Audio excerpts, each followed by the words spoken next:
ఏలూరు జిల్లా పోలవరం మండలం పట్టసీమ కన్నాపురం అడ్డ రోడ్డు వద్ద శ్రీ సత్యసాయి మంచినీటి పథకం యూనియన్ కార్మికులు సమ్మె నిర్వహించారు। ఈ సందర్భంగా యూనియన్ అధ్యక్షుడు గుంటూరెడ్డి శివ సత్యనారాయణ మాట్లాడుతూ ఇప్పటికే 11 నెలలుగా జీతాలు అందకపోవడంతో మా కుటుంబాలు పిల్లలతో రోడ్డుపైకి దిగాల్సిన పరిస్థితి వచ్చిందని ఆవేదన వ్యక్తం చేశారు। అధికారులను రాజకీయ నాయకులను కలిసి మా ఆవేదన చెప్పుకున్నామని ఆయన న్యాయం జరగలేదన్నారు। మొత్తం కార్మికుల్లో 110 మంది జీతాలు లేక ఇబ్బందులు పడుతున్నారని తెలిపారు। ఇటీవలే పాదయాత్రలో విద్యా ఐటీ శాఖ మంత్రి నారా లోకేష్ ని కలిశామని సత్యసాయి కార్మికులను దత్తత తీసుకుంటామని అండగా ఉంచామన్నారు। ఇచ్చిన హామీని నిలబెట్టుకున్నారని కోరారు। జీవో నంబర్ 11 ప్రకారం వెంటనే జీతాలు విడుదల చేయాలని డిమాండ్ చేశారు। జీతాలు అందే వరకు గ్రామాల్లో ఈ రోజు నుండి 200 గ్రామాలకు మంచినీరు సరఫరా నిలిపివేస్తామని తెలిపారు। అందరికీ నమస్కారం। నా పేరు G Sivasatyanarayana, Sri Satyasai maintenance workers union ప్రెసిడెంట్ని। ముఖ్యంగా చెప్పదలుచుకుంది ఏంటంటే శ్రీ సత్యసాయి మంచినీటి పథకం ఇది గత 20 సంవత్సరాలు బట్టి మేము కార్మికులందరూ పనిచేస్తున్నాం। ఇందులో పనిచేసిన ప్రతి ఒక్కరు కూడా అందరూ కూడా ఎడ్యుకేషన్ పీపుల్ అయి ఉన్నారు కాబట్టి మాకు ముఖ్యంగా ఏంటంటే 10 నెలల బట్టి జీతాలు రావటం లేదు।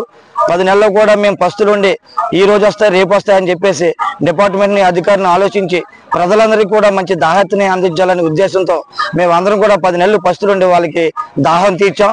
కావున దాహం తీర్చినందుకు ఈ యొక్క ఉన్నటువంటి ప్రభుత్వం కానీ ఇది ఒక ఉన్నటువంటి అధికారులు కానీ దీనికి సంబంధించిన వారు ఎవరు కూడా మా దారి చూసి మా జీతాల గురించి మాట్లాడే నాదులే లేరు।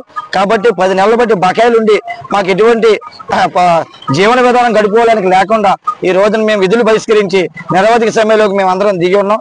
కాబట్టి ఇప్పటికైనా ప్రభుత్వం స్పందించి మా గోరుని వినిపించుకుని మాకు రావాల్సినటువంటి బకాయి జీతాలు వెంటనే చెల్లించి మాకు ఏవైతే డిమాండ్స్ ఉన్నాయో ఆ డిమాండ్స్ అన్ని కూడా మాకు ఇప్పించాలని కోరుకుంటున్నాం। అలాగే గత ప్రభుత్వంలో ఉన్నప్పుడు ప్రతిపక్షంలో ఇదే టీడీపీ ప్రభుత్వం ఉన్నప్పుడు నారా లోకేష్ గారు పాదయాత్రలోనే మాకు వచ్చి మన ప్రభుత్వం రాగానే ఈ యొక్క సత్యసాయి మంచినీటి పథకాన్ని దత్తగా తీసుకొని మిమ్మల్ని అందరినీ కూడా మేము ఆదుకుంటామని మాకు సెలవు ఇచ్చారు।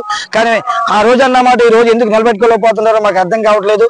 అలాగే శ్రీ పవన్ కళ్యాణ్ గారు ఈ మంచి బాబు సత్యసాయి మంచినీటి పథకంలో 18 సంవత్సరాలుగా పనిచేస్తా ఉన్నాను।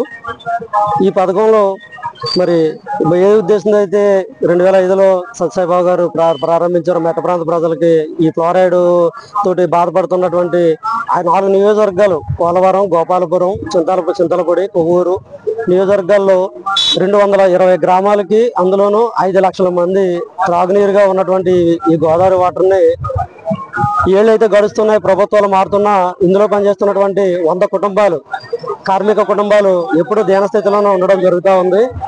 మరి ప్రతి గవర్నమెంట్ రావడం ప్రతిపక్షంలో ఉన్నప్పుడు మేము వచ్చి రాగానే మీ బ్రతుకులు మార్చడం అని మాకు హామీలు ఇవ్వడం, మేము ఆశపడి ఆ గవర్నమెంట్ వస్తే ఏదో మా బ్రతుకు మారుతుందని చెప్పేసి మేము అందరం దండం పెట్టుకుని మరి ఆ గవర్నమెంట్ రావడానికి ప్రయత్నం చేయడం, ఆ గవర్నమెంట్ వచ్చాక మమ్మల్ని పట్టించుకోకపోవడం అనేది అనాథకాలంగా జరుగుతూ ఇలా 18 ఏళ్ళుగా జరుగుతూనే ఉంది।